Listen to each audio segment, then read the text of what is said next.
Iš tiesų kalbėsime apie psichoaktyviąsias medžiagas nuo senovės, nuo senų laikų, įvairiose etinėse grupėse ir socialinėse bendruomenėse yra išsivystę tam tikri, sakykime, standartai vartojant psichoaktyviąsias medžiagas. Europoje nuo senovės buvo vartojamas alkoholis, Azijoje opijus, kanapės, o Amerikoje kokainas arba kokos medžio lapai ir įvairūs haliucinogenai. Tačiau nuo 15 amžiaus, kai atstumai tarp žemynų sutrumpėjo, ryšium su keliautojų atsiradimu, tos grupės pradėjo maišytis. Anksčiau tai buvo vartojimas, vienintelis visų medžiagų vartojimo būdas buvo vartoti per oralį arba per burną, tačiau ilgainiui opijus buvo imtas rūkyti Azijoje, buvo atvežtas alkoholis į Ameriką, europiečiai pradėjo vartoti narkotikus. Alkoholį Europoje vartoja apie 90% suaugusių žmonių. Apie 1/3 vyrų ir 1/10 moterų vartoja daugiau negu saugias alkoholio dozes, didesnės negu saugias alkoholio dozes. Ir nustatyta, kad apie 10-15% gyventojų, saugusių gyventojų yra nuo alkoholio priklausomi. Nustatyta, kad potraukis, tolerancija ir adaptacija alkoholiui yra paveldimi. Tai yra ne vienas genas, tai yra genų grupė, kuris susiformuoja ir perdodama iš kartos į kartą. Taip, kad jeigu vienas iš tėvų turės potraukį arba priklausomybę alkoholiui, labai daug yra šansų, kad bus vaikams šitą genų kombinaciją perdodama. Priklausomybė alkoholiui glaudžiai susijusi su savižudišku elgesiu, depresija, nerimo sutrikimais, taip pat nelaimingais atsitikimais, autoįvykiais, autoavarijomis ir panašiai.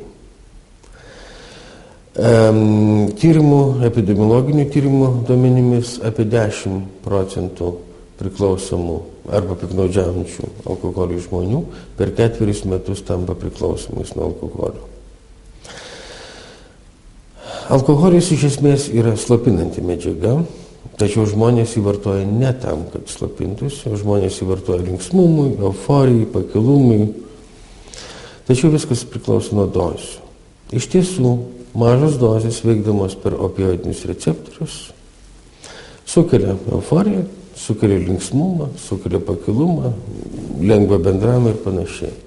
Tačiau dozėmis didėjant atsiranda slopinantis poveikis, slopinamos visos funkcijos, tarp jų ir gyvybinės funkcijos.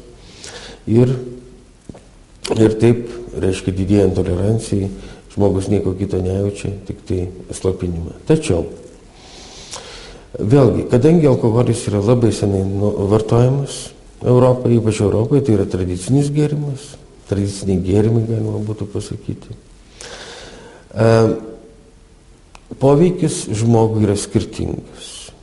Poveikis žmogui priklauso tiek nuo individo arba individo savybių, tiek nuo, sakykime, jo neuromediatorių būsenos. Tai yra aktyvių mediatorių galvos ir nugaros smegenyse būsenos. Priklausomybės nuo alkoholio dažnis labiausiai priklauso nuo alkoholio suvartojimo toje teritorijoje. Kuo alkoholio suvartojimas yra didesnis vienoje ar kitoje teritorijoje, tuo priklausomybės alkoholiui vystosi dažniau ir jų skaičius yra didesnis. Ir atvirkščiai, jeigu tai yra kraštas, kuriame alkoholio vartojimo tradicijos yra žemos arba jos vartojama nedaug, priklausomybės iš tikrųjų vystosi žymiai mažiau negu kitose kraštuose. Diagnozuojant priklausomybę alkoholiui vis dar remiamasi 2 kriterijais. Tai yra tolerancijos alkoholiui pakitimais, dažniausiai yra padidėjimas tolerancijos ir ūminės abstinencijos sindromas arba taip vadinamas pagirių sindromas. Vėlgi, dėl nuolatinių intoksikacijų ir abstinencijų žmogus iškrenta taip mes vadiname, iš socialinio gyvenimo.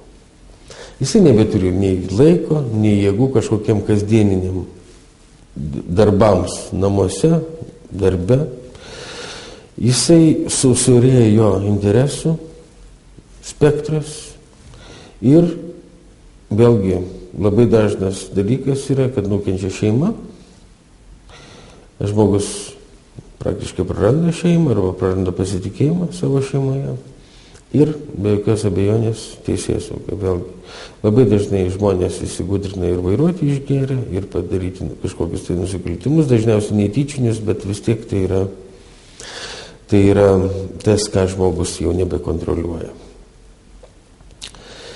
Dėl komplikacijų, iš tikrųjų yra kelios komplikacijos. Jeigu kalbėti medicinės komplikacijas, dažniausia komplikacija yra traukuliai. Tai yra epilepsiniai traukuliai, kurie kyla vėlgi dėl židinių susidarimo galvos smegenyse.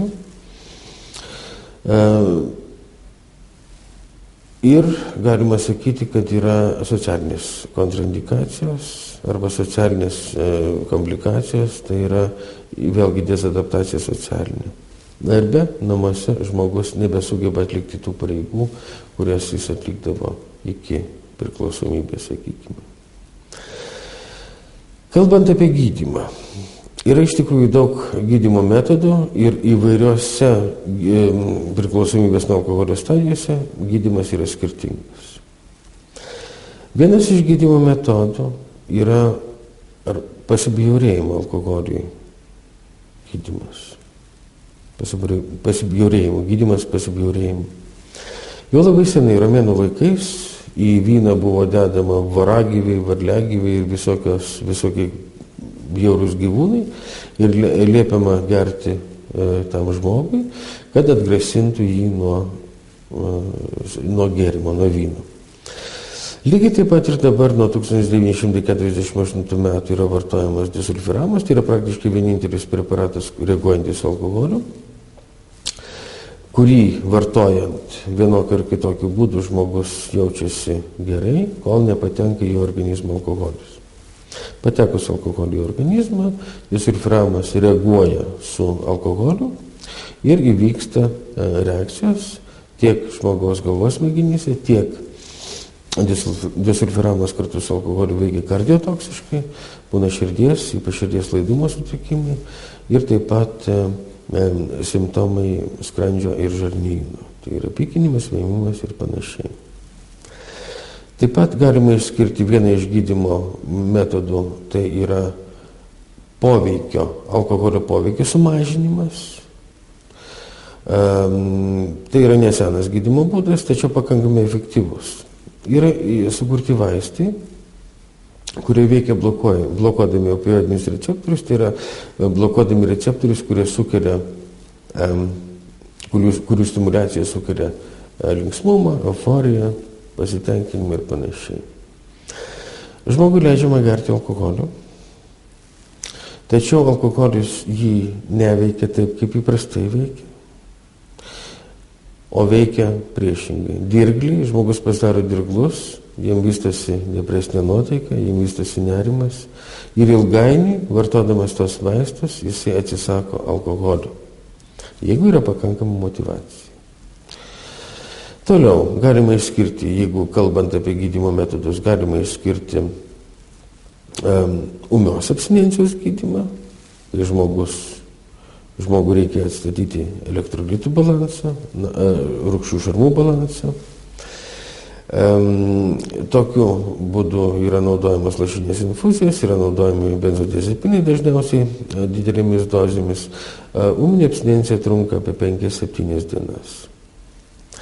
Ir, sakykime, dar vienas metodas tai yra komplikacijų gydymo, psichozinių sutrikimų gydymo metodas. Tai yra, kai ūmios abstinencijos būsenai išsivysto psichoziniai sutrikimai, kaip klausos haliucinacijos, alkoholinės haliucinozės, regos haliucinacijos gali būti. Tokiais atvejais yra taikomas gydymas neuroleptikais, raminamaisiais ir be jokios abejonės visa ūminės abstinencijos visas gydymas yra irgi paremtas detoksikacija. Ta prasme, atstatymu elektrolitų balanso, šarmų rūgščių balanso ir panašiai. Labai svarbu yra psichoterapija Priklausomybė nuo alkoholio yra naudojama dažniausiai elgesio kognityvioji terapija. Labai veiksminga yra grupės, anoniminių alkoholikų grupės, Minnesotos vadinamoji programa, 12 žingsnių programa.